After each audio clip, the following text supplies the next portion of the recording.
some more Destiny 2. You know what day it is? It's the last day of season, and you know what that means. It's time for the annual season review. Or seasonal review.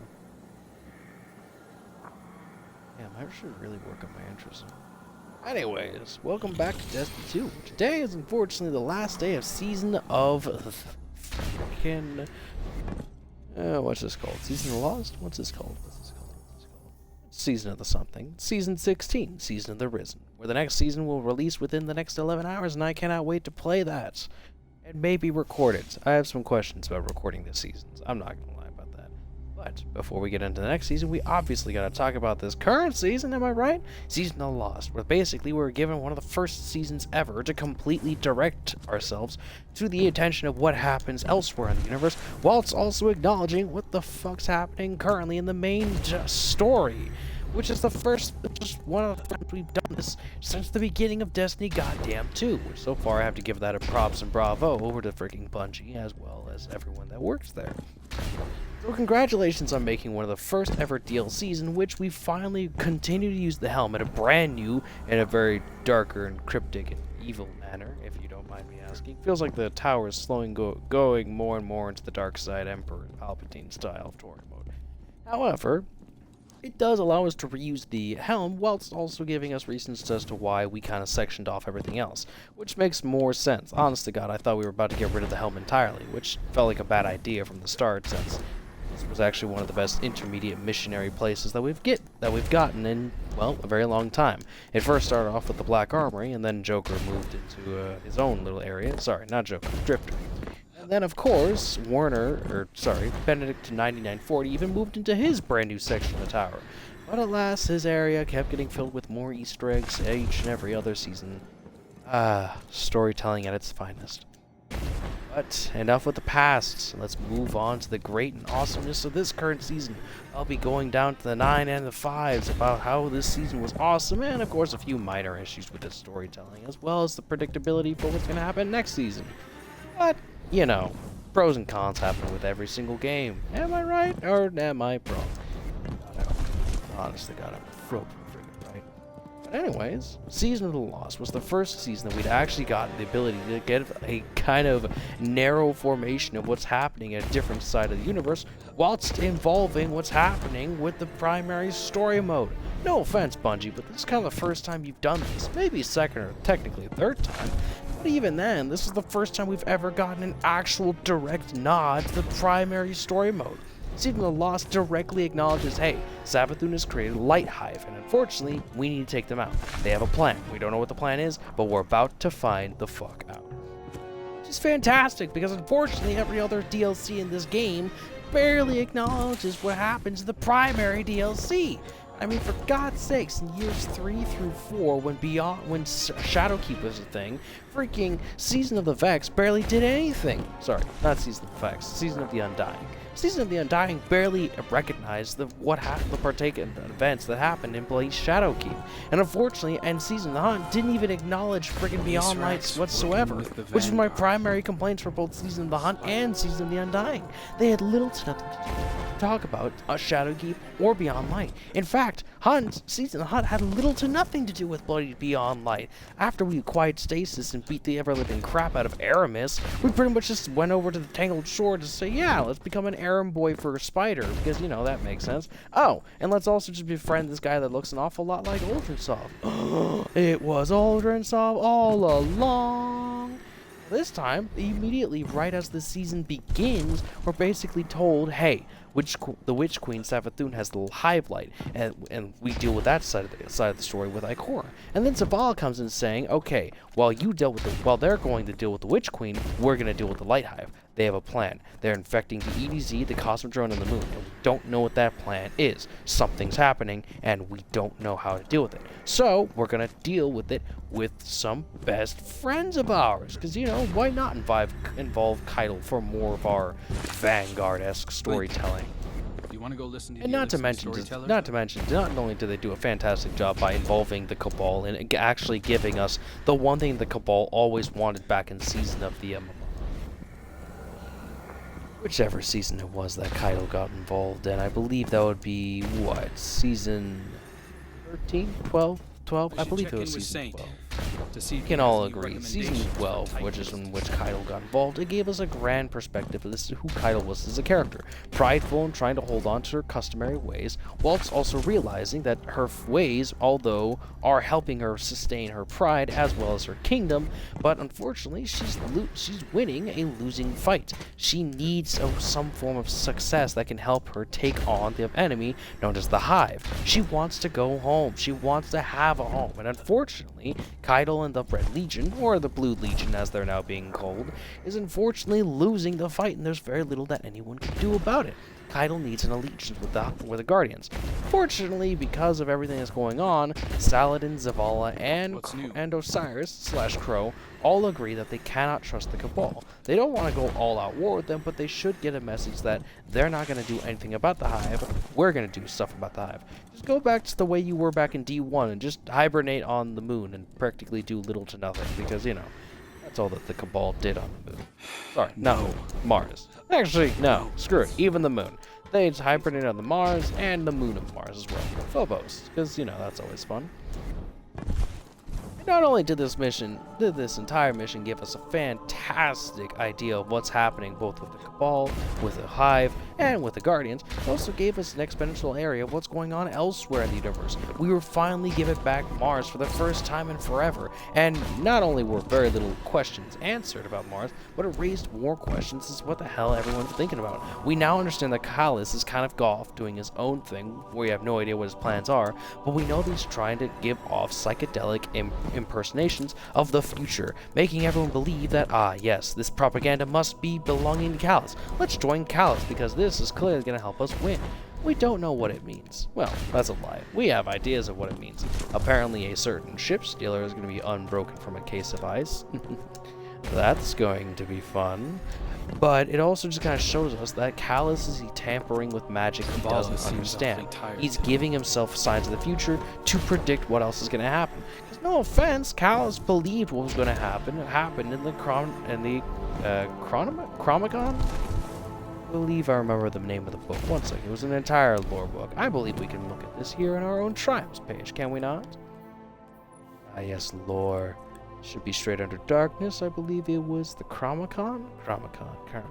Was it? The Chronicon! I was close. Not the Chromicon, the Chronicon. This entire lore book was pretty much an entire fan fiction written by Kallus about his ideas of what would happen in the future of the events of Destiny.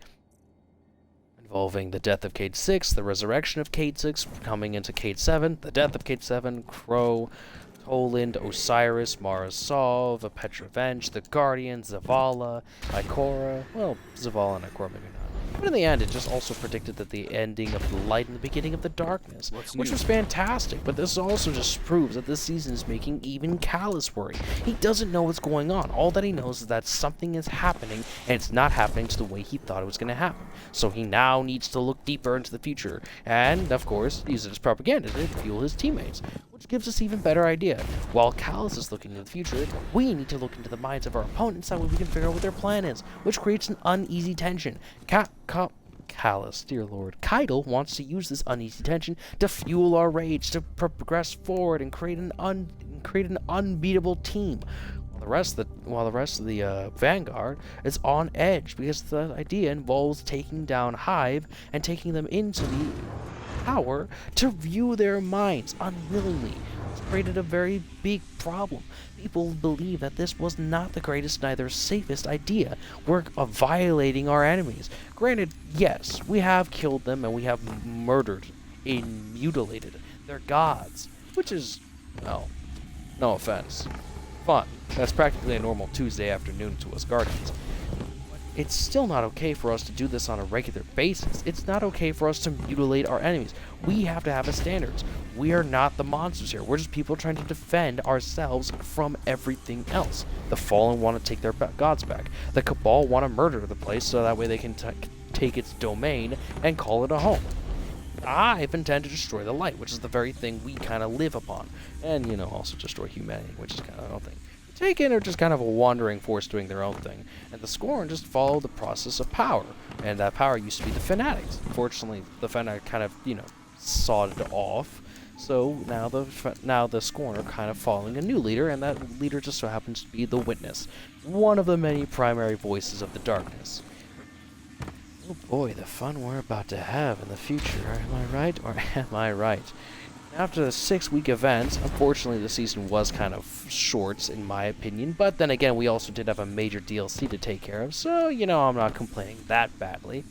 After the 6-week event, we got to see a very big conclusion between Saladin, Zavala, and Crow. Saladin and Crow kind of acting as the two primary leaders, voicing their opinions that they don't like what's going on. Saladin realizes this needs to be done in order for us to stop our enemy from massacring us. Even though Crow still believes that they're light bearers, they should believe that they should be spared just this once, not realizing that they're not going to change their ways just because we spare them this one time. We've spared Hive before, and unfortunately they've still come back to kill us again and again. Saladin needs to imprint this onto Crow, whether he likes it or not, which unfortunately led to the unfortunate death of the one Scion that was the leader and the commander helping us read the minds of the Hive.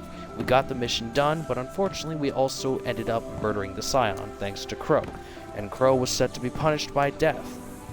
But to save his life, Saladin intervened and proceeded to offer up his own life to Kaido. Kaido rewarded him by forfeiting his role as a guardian and now allowed him to be on his ship as Valis Forge. Or Brachus Forge. I can't remember if it was Brachus Forge or Valis Forge. I just remember that he's upgraded over the time being there. So everything for Forge, aka Saladin, is going well. It does feel evil to know that we kind of lost Saladin as a form of an ally, but hey, at the very least he will always be returning for Iron Banner. Gotta have that grainy-voiced bastard in the background somewhere. Iron Banner. And of course, this did kind of lead us onto the perfect storytelling to realize that Crow, although he is a guardian, isn't perfect.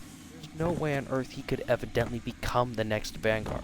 Although he is taking lead, but he could also prospect that our own guardian is taking lead, but there's no way he's going to become the Vanguard. Unfortunately, if we did the Vanguard, just like Kate said, we'd been stuck at a desk too long to actually pay for the next DLC and buy it. Would have guessed becoming the Vanguard would become more of a job than a video game. And we shut this down, frowning upon our relationship with Kaido, but it also did help us with our relationship with Kaido.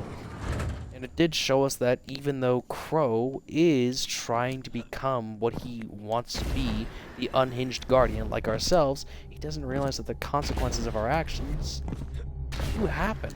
For example, our guardian was the one that killed Dolan Karu, which now set the Dreaming City in an irreversible curse. Not to mention our actions have also led Savathun's death, also be the action of, well, now we killed the Queen of Lies, but unfortunately we now still have no answers. Killing Rolk unfortunately killed the Worm Queen, so now we also have even less answers than beforehand.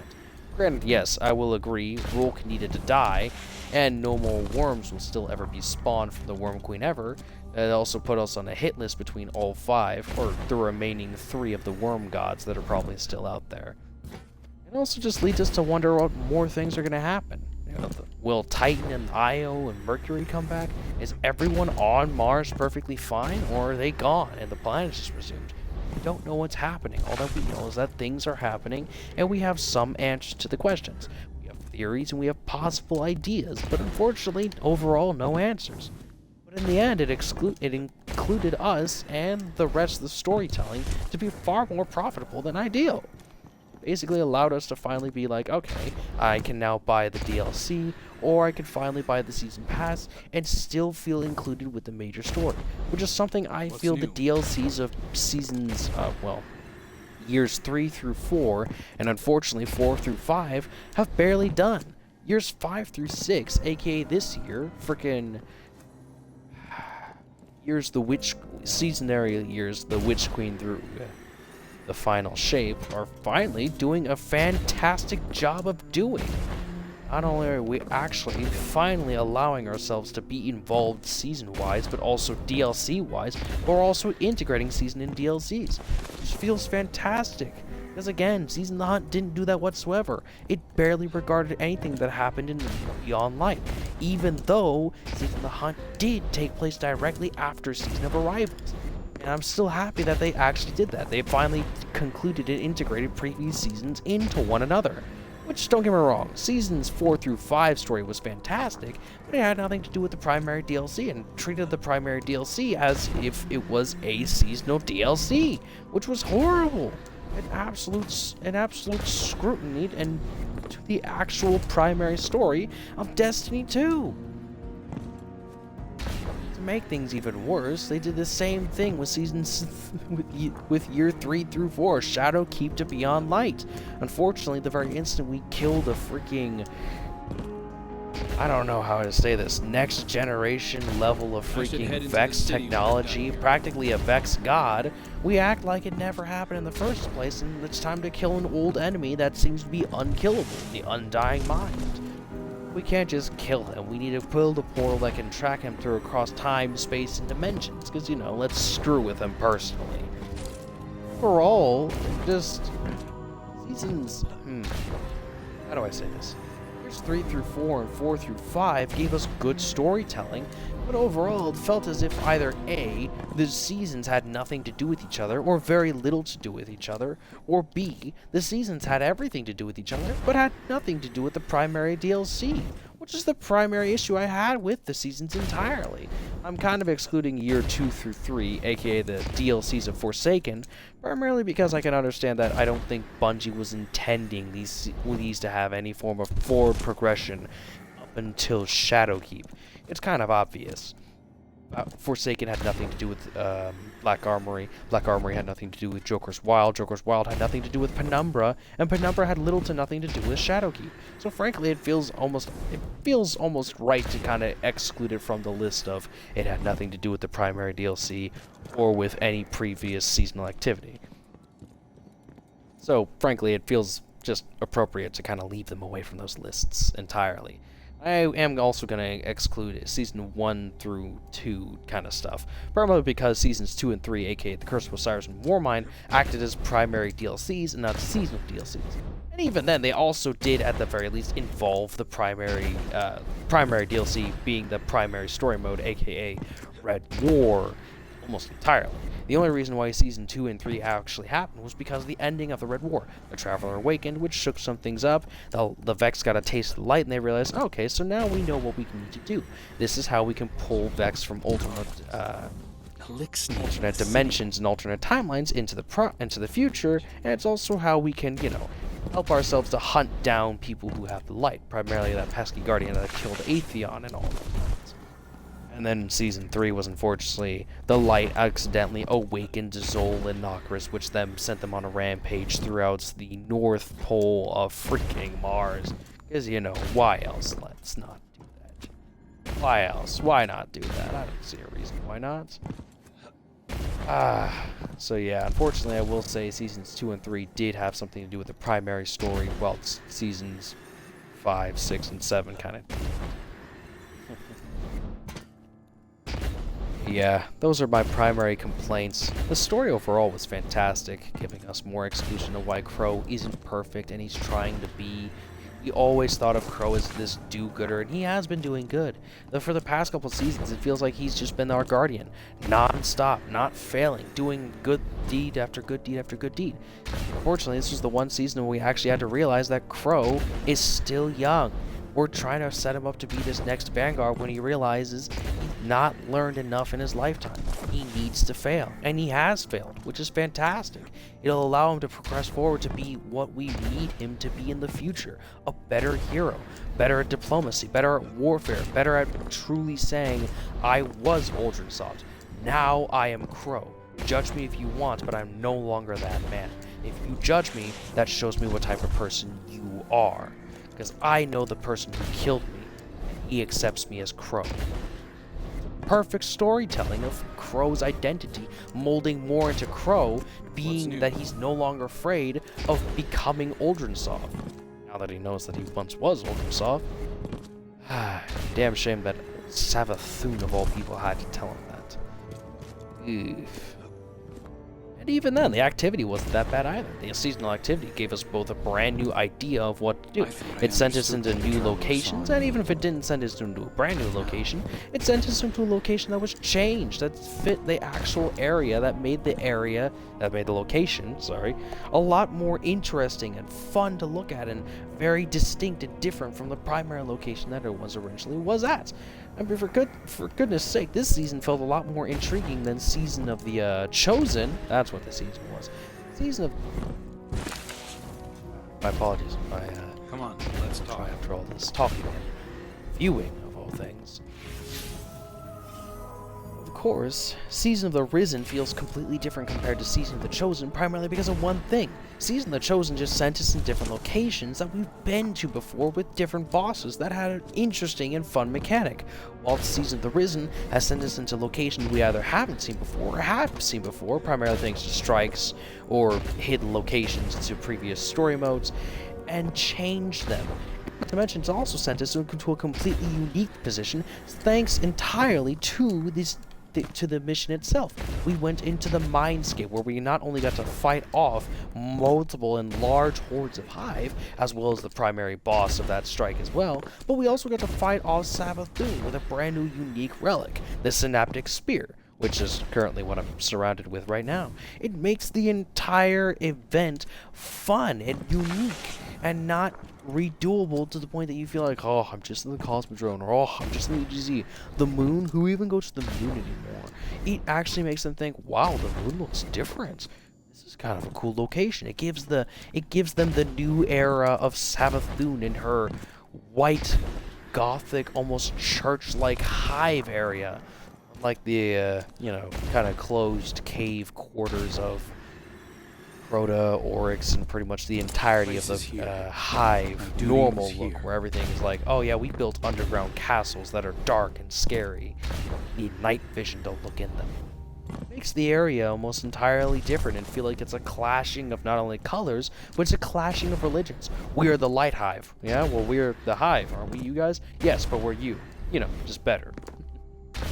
It just overall gave a brand new perspective to both storytelling personally, character-wise, as well as just overall-wise, and to the one thing that Bungie has been needing to do: connect the story, connect the season to the story, as well as give us more background story. Because that's the one thing that I feel this season did fantastically. It gave us a fantastic background story that actually not only involves, as well as it gives us a hint to the future of the DLC, of the seasonal story, but gives us an idea of what could happen in the main story as well. For those of you who don't know what I'm talking about, I commonly refer to Destiny 2 as a 3-story game. It has the main DLC, it has the main story, aka the big DLC expansions, the Red War, Forsaken, Beyond Light, Witch Queen, Shadowkeep, and all those are the main story. Then has the seasonal stories, what we're currently going through right now. And then it has the background story, things that it hides in the lore, the nitty-gritty, the secret examples that we've never seen before. For example, back in Season of the Hunt, there were notable dialogues where Crow kept hearing stuff like screeching and dying whispers. Apparently that was Savathun transitioning between Savathun and Osiris in Osiris's body back in Season of the Hunt. That's background story. Some more background story could also be determined as when... What's a good idea of background story? What's a good background story? Oh, the lore of Season of the Hunt as well. Apparently it had been reported that Leviathan was snooping around somewhere within the Tangled Shore. And then, of course, within the next season, what do we get? We get the Dead Man's Tale exotic quest, where we find ourselves about the Hopus Electus. I believe that's the name. I could be completely wrong. We go about the Cabal ship, realizing that the Cabal, Kala specifically, have been experimenting with the Cabal. It gives us more background story. It has nothing to do with the season, but it gives us more hidden details about what's going on. That's nothing that involves the game without involving the primary season, as well as it doesn't involve the primary story. It's an absolutely fantastic, wonderful gameplay that just makes us realize, wow, there's a lot going on to this game. There's more nations in the world that fear what's going on with the darkness. It allows us to realize that things are happening in this game don't directly need to be involved specifically. They just need to be hinted at, or at least given a specific mission that gives us an exotic gun, because it better give us an exotic gun, that makes us realize, okay, more stuff's going on than we realize. Not only is there a power struggle between the Hive and the Darkness, but there's also stuff going on in the background. What's Calus doing? Why is he committing experiments on the Hive? Scorn, whatever. Some demonic, inhuman-looking creature that we've killed 500,000 times. Season gave us a fantastic story by having Calus go off back to the location of Mars just to basically tell us, hey, he is using Psychanic propaganda to lure people his way in the Vox Obscura exotic quest, which was absolutely fantastic for giving us the dead messenger. Because not only does it show us that Calus is still part of the quest, but we don't know where he is. We just know that he's trying to use propaganda to lure people onto his side. It gives us more ideas that Mars is still a location, it's still a planet, that there are multiple things going on in this universe, other than just primarily, hey, we're taking down the Lucent Hive, or hey, Seventh Moon needs to be killed. We need to look out for Amaru, aka her ghost. It gives us more things that we've been trying to look out for. Hidden details. I mean, after all, this is a much bigger hidden detail that's directly being spoken out to, saying, hey, Calus is making moves, we just don't know what they are. These are bigger details being announced than what happened back in Curse of Osiris, when the Telesto came out, and we completely disregarded the massive, lore looking us dead in the face. For those of you who don't know what I'm talking about, in the Telesto lore, it directly states, do not trust Crow. Because Petra Venj wrote the lore book saying, hey, something's going on. We should talk to, quote-unquote, Paladin Orin. And we're just sitting there like, who's Paladin Orin? There's no record of Paladin Orin. Apparently, we learned in Forsaken, or even in previous D1 lore books, that Paladin Orin was a level of code. That if you looked here and you took the first word of if you took the first letter of every word, it creates a sentence that we didn't see before. Contingency reserves overdrawn. That right there says Crow untrustworthy. Unfortunately, it just says Crow untrustworthy. So right off the bat, we just kind of sat there, was like, oh god, something's wrong with Uldren. We don't know what happened. And then guess what? Forsaken kicked in and we lost Cayde. We saw this later on, as well as within Forsaken, when we were looking for parts to make the Ace of Spades, and there was one chest that specifically trusted to Petra. Cayde said in that chest of Petra, is like, oh, and by the way, tell Paladin Ordrin something, something, something. And once we decoded it, we believed that he was talking about the Deepstone Crypt, or something else of very high importance, saying that it was on Enceladus. Now, unfortunately, we have no idea what's on Enceladus, another big mystery of the game, but we do know that Cayde still used the Paladin Orin reference, probably to get the players thinking, is like, what does that mean? It's on Enceladus. Oh, wait a minute, Paladin Orin sounds familiar. Where have I heard that? Oh, Crow's untrustworthy. Well, there's a detail we didn't know about. But, yeah, just small lore that helps me explain that Destiny 2, Bungie is finally doing amazing things. Don't get me wrong, they've always been doing amazing things. Now they're finally having a unitarized movement.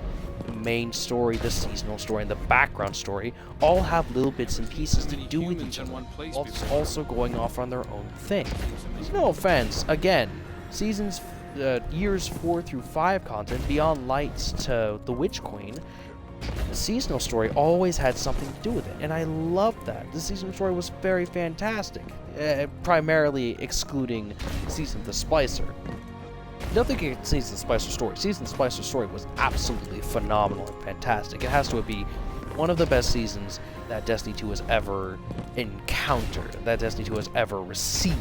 Season of the Splicer was absolutely fantastic. My only problem with Season of the Splicer was it wasn't really introduced that well. No offense, but Season of the Splicer was ultimately just kind of brought up as this, hey, enjoy Guardian games. We've noticed that something weird's going on with Vex. It seems that they've kind of unionized. Just pay no attention to it. A day later, holy fuck, the sun's gone. Guardians wake up, the sun is freaking missing. So that was unfortunately the season of the Splicer. We basically went from, we kind of scrutinized and terrorized Keidel's troops to basically, oh my god, the sun is missing, we need help. And we've been keeping contact with Keidel this entire time. But no, we haven't done anything that's involving Keidel that led us into Season of the Splicer. Which was my primary issue. Season of the Splicer had little to anything to do with Season of the Risen. Not Risen, Season of the Chosen. My apologies. Which was the primary issue. Other than that, Season of the Splicer was absolutely perfect, 9 out of 10. I have no problems with that. But of course, I'm happy. I'm happy because Season of the Risen doesn't do that. It doesn't do that in the slightest. It finally allows us to have connected stories that finally allow us to truly feel like this game is going in one movement whilst also having some rickety slopes here and there. I know that the next season is probably going to be a little janky and may have a little to anything to do with Witch Queen, but that's fine because we safely transition from Witch Queen to Season of the Risen to whatever the next season's going to be. Unlike what we've been doing for the past 2 years, where the main story has nothing to do with the seasonal activity, has nothing to do with the background story. We're finally reaching where all 3 primary stories have something to do with each other and are finally moving on in a good fashion, organized, stable, and absolutely just fantastically artwork well done. Which leaves me to say that honestly, for the first time in a while, I have to say Season of the Risen gets a 10 out of 10 on my part. I honest to God love it. I can't just leave this video off with the Season of the Risen is left off with a 10 out of 10. No. I'm going to leave this video off with this season has received a 10 out of 10 on my part for just being so damn well played, with a fantastic activity and amazing storytelling on all parts, personal, character-wise, overall, and even secretly. I also got to leave this video off with a 10 out of 10 and some goddamn fun gameplay. So what do you say we grab our stabby sticks and head into one of the fantastic missions that this season has left us with? I say we head into the one mission that ended off the entire season. I say we head into Psyops Battlegrounds, the moon.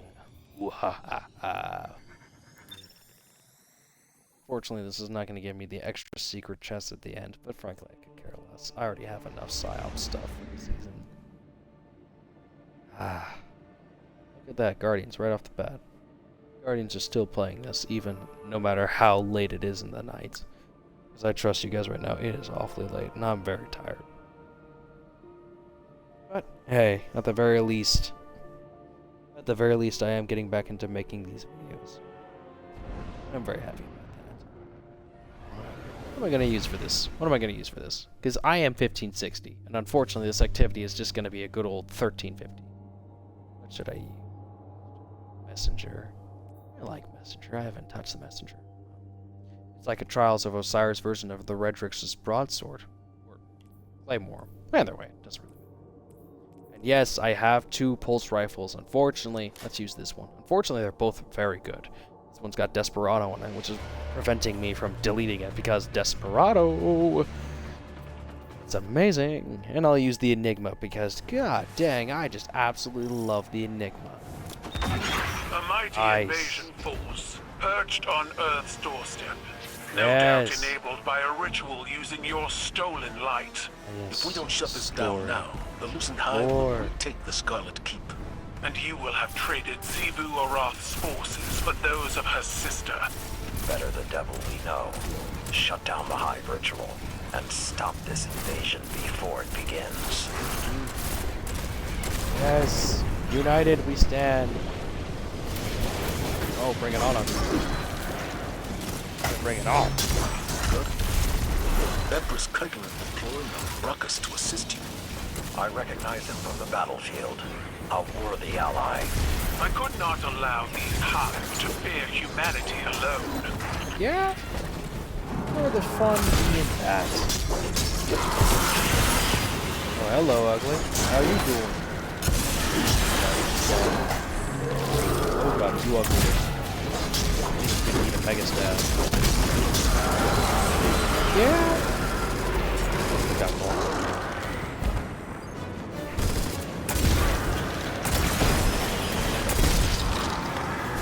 I just gotta say, I love how the Lucent Hive looks alive. Just a lot more different. Instead of like being rough and jagged, they look more. I'd say spiky. Instead of jagged. Rough? More like armor. Instead of just looking like rocks, they look like they're wearing rocks with spikes on them. Legitimate uniforms for the Hive. Neat. Really neat. Again, I feel like they've been trying to do that with every single other version of the Hive. Scarlet Keep Hive look a little bit more spiky red. Those guys tend to look like nightmarish monsters. Ah! Stabs again. Ice Hive looks covered in white frost. Oh, you're a friend. My apologies. How did I mean to insult you by attempting to stab you? It's important. So stab it! I love this thing. Can't wait for us to get more of these things. I also can't wait to friggin', you know, what's the thing I'm shooting doing? Ah, yes, the Valve Recycle. Who else doesn't want to steal a literal raid boss in the final encounter? Zack? That's appropriate. Come on, don't stop stabbing. You gotta get there some ways. Slowly but surely. Deadly, but that's okay. Like, yeah. That was just the advanced deployment. The bulk of their forces are ahead. Looks like they're gathered for a massive ritual. That must be what's keeping the portal open. Shut it down, Guardian. Riven! I'm playing with Riven. Who would have guessed? Riven. 1,000 voices. Riven! I'm 1,000 Guardians. Fortunately, because of how busy I've been, I've actually not had the time to go after the seal. And again, I'm slowly kind of losing interest in the seal, so I've actually not been going after them as much. No offense to the seals and Bungie for making me pay for activities and then me not going after activities. No offense to them, and god dang, no offense to me either. Big ritual. Unfortunately, I've just been losing a lot of time for myself, If so... you're right, then targeting the tribute bearers will ruin the operation. That's right, almost every single mission is completely individual. I think this is a moon-only thing. Or I could just be wrong. I think I could be wrong. Ooh! My Enigma's leveled up. That was awesome. Actually, no, like that. Ray, that was awesome. I just feel personally. I feel just personally. You should know these things.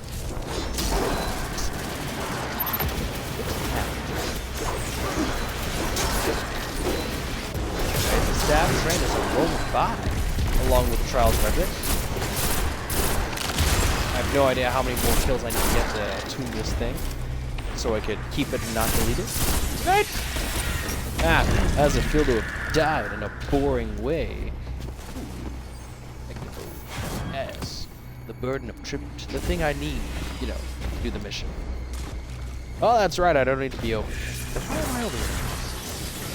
I forget. Now keep me out. Now hear me out. I forget that I'm an idiot sometimes. Sometimes, not all the time. Oh, call it slam dunk.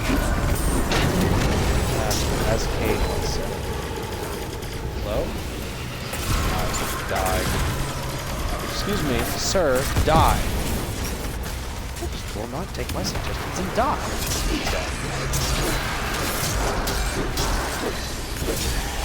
Who else wants me? I will kill the lot of you. Why? Because I can. Yeah. Oh, I'm Guardian. Oh my god, you are. It's your transform then. Now I just feel stupid. I can hear death fluttering in my ears. One of those moth things. Well, it probably was a moth thing after seeing, again, this absolutely wonderful warlock, Mr. Ray Ray, just end lives like there's no tomorrow. Ray, I love you. Just want to say that. Absolutely. Absolutely. Anyways, let's get double dunks in there. Double dunks. Oh, you're ugly.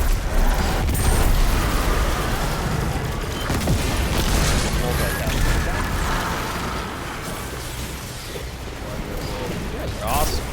Absolutely awesome. I'm playing this on 1350, but hey! Why should I care if it's easy or not? Oh, doing awesome! Hey, yo, Archer, take a hammer, please. I'll take that. And I'll do this. And a skidoo. What else are we missing? There's the ugly old Ah! It's over. The ritual of ritualing is over with. It's time to proceed with stabbing my portable shotgun. Hilariously enough, I've actually seen people go absolute god mode with these things. The frickin' glaives in Crucible. I have no idea how they do it. I really don't. Oh god. I'm alive? Okay. Thank God Thank God I actually spawned on a ledge. That was preferably in the middle of the darkness. That would have been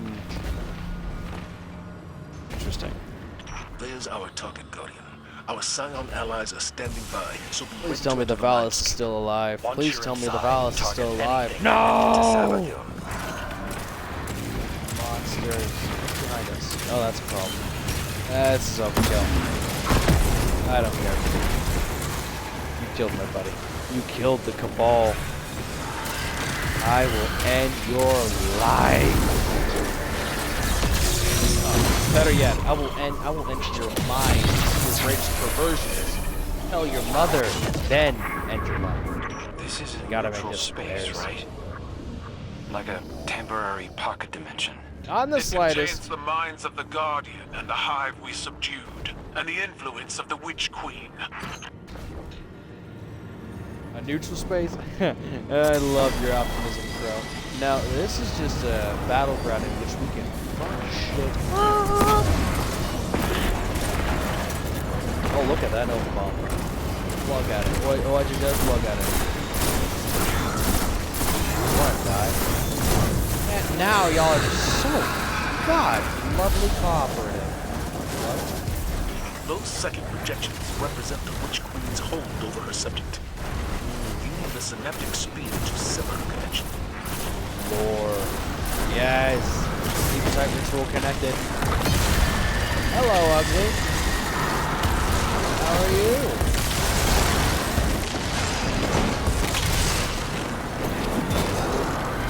I say, cannot wait for Solar 2.0 so I can throw this hammer and do even more dangerous things with it.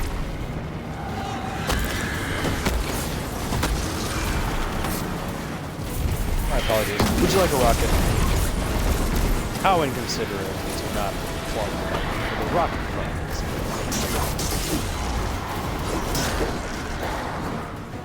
Stab.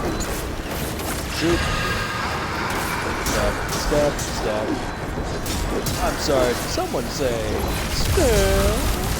Oh god. I think I'm about to be stabbed. I don't want to be stabbed. I'm a very big hypocrite.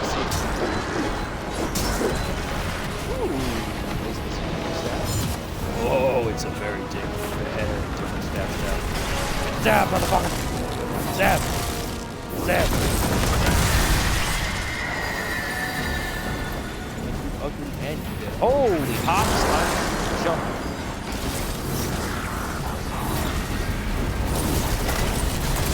Wow, you're ugly!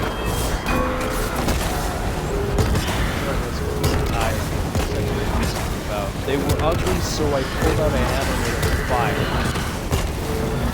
Again, I'm pretty sure that's what Asgard. I'm pretty sure that's what Asgard's reason was for going to war with freaking frost giants. So, you know, I feel like Odin's gonna back me up. Yeah, victory suicide. Hold your gun, hit your mouth, pull that trigger. Find that, boom, victory suicide. Ah, yes. Now look at them. A walking vegetable. I think. Ooh, loot. Good work. When I finally I've ordered get a that, cruiser nope, to perform a light that's bombardment on the gonna fleeing happen. hive. Excellent. Deploy a team to hold the area after we're through. Already done, Empress. I can see now where Commander Zavala gained his tactical acumen. Ah, yes. Friendships, story, and I wouldn't say magic. So magic! Ah, yes, the bearer of bad news, the messenger. The thing that killed me so many times, especially if it had Desperado on it. Dear Lord, especially if it had a goddamn Desperado. Which one am I running? Well, honestly, I just kind of need neutral element. I'm not going to lie about that. That's all I really need in my life. Just neutral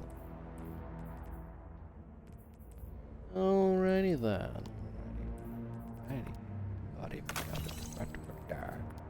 Oh, no, not that. Oh, no, let's not delete this. My Chauvin Garge. Better yet, I've done this whole video without you wearing the seasonal armor. Honestly, even the seasonal armor is pretty awesome. That's not it. There we go.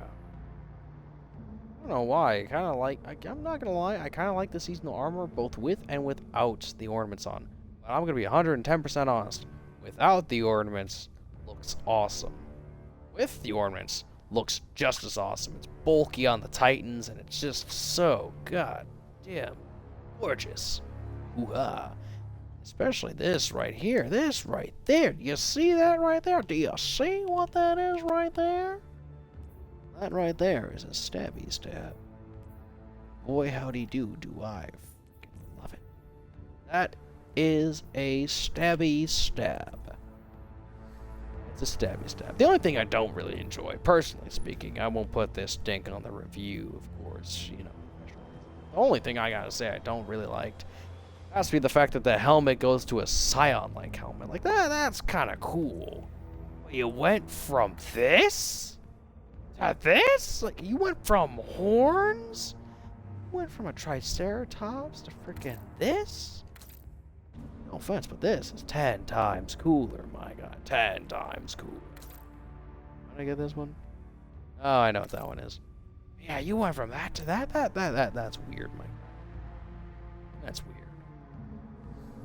But that's all I really have to say. That's all I have to say about this season. It's a fantastic season. I can't wait to see more like it. Or not. Either way, this was a fantastic season. But yeah, hope you guys enjoyed the video. Don't forget to like, comment, subscribe for more, and I will see you, Legend players, in the next video. Bye-bye!